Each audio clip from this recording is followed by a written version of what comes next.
আসছে না নতুন শিক্ষাক্রম, আগের শিক্ষাক্রমে পরিমার্জন করা হবে। প্রাথমিক ও মাধ্যমিকে নতুন শিক্ষাক্রম বাস্তবায়নের কথা বলা হলেও আগের শিক্ষাক্রমে পরিমার্জন করা হচ্ছে, নতুন কোনো শিক্ষাক্রম আসছে না। এই সিদ্ধান্ত কেন নেওয়া হলো, নতুন এই পরিমার্জন কিভাবে হবে, এ বিষয়ে বিস্তারিত তথ্য জানতে পারবে আমাদের আজকের ভিডিওতে। যারা এখনও আমাদের চ্যানেলটিকে সাবস্ক্রাইব করনি তারা এখনই সাবস্ক্রাইব করে রাখো, তাহলে পড়াশোনার সকল তথ্য এবং পরামর্শ সবার আগে পেয়ে যাবে।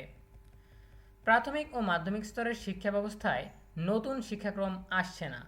সরকারের বিভিন্ন মহল থেকে বিভিন্ন সময়ে নতুন শিক্ষাক্রম চালুর বিষয়ে আভাস দেওয়া হলেও শেষ পর্যন্ত বিদ্যমান কারিকুলামের আলোকেই ছাত্রছাত্রীদের পাঠদান প্রক্রিয়া অব্যাহত রাখার সিদ্ধান্ত নেওয়া হয়েছে।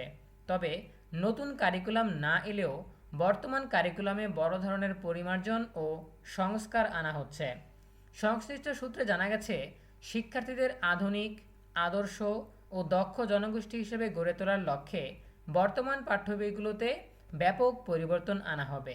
এরই অংশ হিসেবে প্রয়োজনীয় ও সময়োপযোগী নতুন পাঠ সংযোজন করা হবে।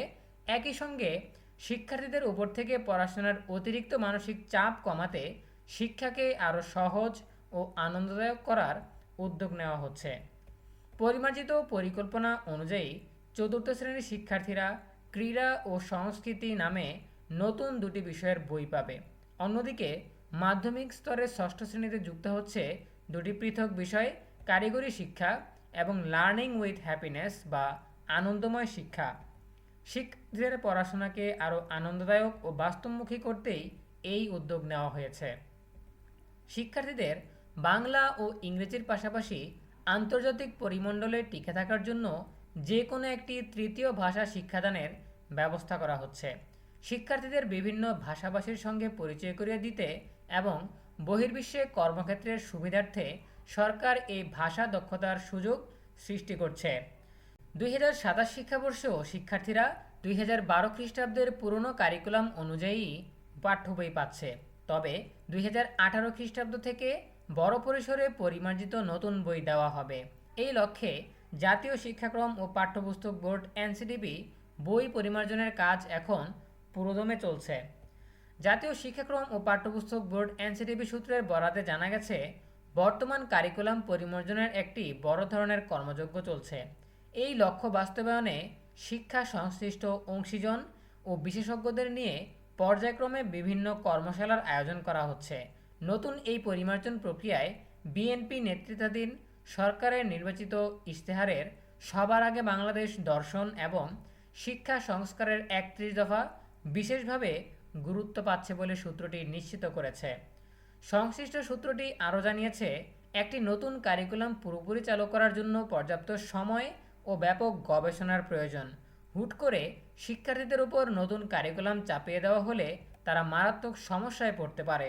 এমনকি হুট করে এক কারিকুলাম থেকে অন্য কারিকুলামে স্থানান্তরের ফলে শিক্ষার্থীদের মধ্যে বড় ধরনের শিখন শূন্যতা তৈরি হওয়ার আশঙ্কা থাকে। নতুন কোনো শিক্ষাক্রম চালু করা হচ্ছে না, বরং বর্তমান কারিকুলামকেই বড় পরিসরে পরিমার্জন ও ঢেলে সাজানো হচ্ছে বলে জানিয়েছেন প্রধানমন্ত্রীর শিক্ষা বিষয়ক উপদেষ্টা ডক্টর মাহাদি আমিন। তিনি বলেন, শিক্ষার্থীদের শুধু সার্টিফিকেট নির্ভর ও একাডেমিক পড়াশোনার মধ্যে সীমাবদ্ধ না রেখে তাদের সামনে পুরো বিশ্বকে উন্মোচিত করাই মূল লক্ষ্য। বাজেট প্রসঙ্গে ডক্টর মাহাদি আমিন বলেন, শিক্ষা খাতের বড় বরাদ্দ যেন কোনো উৎসব বা আনুষ্ঠানিকতায় অপচয় না হয়ে যথাযথ ও কার্যকর জায়গায় বিনিয়োগ করা হয় তা নিশ্চিত করতে হবে। প্রসঙ্গত, 2023 খ্রিস্টাব্দে নতুন জাতীয় শিক্ষা কারিকুলাম বাস্তবায়ন করে কার্যক্রম নিষিদ্ধ হওয়া আওয়ামী লীগ নেতৃত্বাধীন সরকার। এই কারিকুলাম নিয়ে সমালোচনা হলেও 2024 খ্রিস্টাব্দ পর্যন্ত শিক্ষার্থীদের পাঠদান করা হয়। কিন্তু ছাত্র জনতার অভ্যুত্থানে শেখ হাসিনার ক্ষমতাচ্যুতির পর 2012 খ্রিস্টাব্দের পুরনো কারিকুলামে ফিরিয়ে আনা হয়। বর্তমান সরকার ক্ষমতা গ্রহণের পর আগামী 2028 খ্রিস্টাব্দে শিক্ষা ব্যবস্থায় নতুন কারিকুলাম চালুর কথা জানিয়েছিল। প্রিয় শিক্ষার্থীরা, এই ছিল আমাদের হাতে থাকা সর্বশেষ তথ্য। এখান থেকে আমরা জানতে পারলাম যে নতুন করে কোনো কারিকুলাম আসতেছে না, চলমান বা বিদ্যমান কারিকুলামকে ধীরে ধীরে পরিমার্জন করা হবে, যাতে শিক্ষার্থীরা হুট করে নতুন একটা কারিকুলামে অ্যাডাপ্ট করতে কোনো সমস্যা না হয়। তাই এখানে পর্যায়ক্রমে একটু একটু করে ধীরে ধীরে পরিমার্জন করা হচ্ছে। সো এ বিষয়ে তোমাদের যে কোনো প্রশ্ন কিংবা মতামত জানাতে পারো কমেন্টে। দেখা হবে পরবর্তী আপডেট নিয়ে নতুন কোনো ভিডিওতে। সেই পর্যন্ত তোমরা সবাই ভালো থাকো, সুস্থ থাকো, নিরাপদে থাকো এবং সবসময় ইএনইউবি চ্যানেলের সাথেই থাকো। তোমাদের সকলের জন্য রইল অনেক অনেক শুভকামনা। ধন্যবাদ সবাইকে।